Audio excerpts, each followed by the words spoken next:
رات کے سناٹے میں جب سب سو رہے ہیں، ایک مسافر جاگ رہا ہے۔ وہ مسافر میں ہوں۔ میرا نام طاہر اقبال ہے اور میں زندگی اور موت کے بیچ کی کہانی سنانے نکلا ہوں۔ میں نے موت کو قریب سے دیکھا ہے۔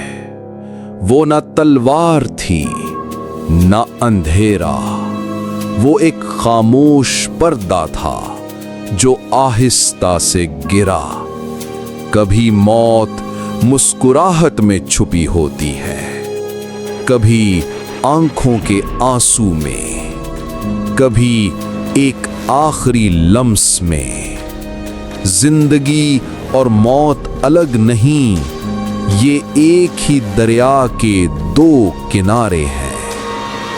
میں نے اس دریا کے بہاؤ کو محسوس کیا ہے۔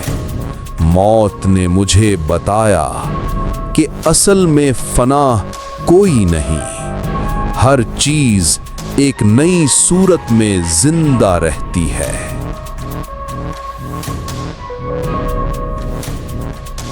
میں نے موت سے یہ سیکھا کہ وہ دراصل زندگی کی محافظ ہے۔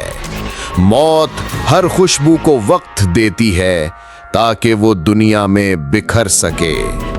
موت ہر انسان کو یاد دلاتی ہے کہ لمحہ ہی اصل دولت ہے، اور جب آخری سانس قریب آتی ہے تو موت چپکے سے آ کر کہتی ہے، ڈرو مت، یہ سفر ختم نہیں، یہ تو بس اگلے دروازے کا آغاز ہے۔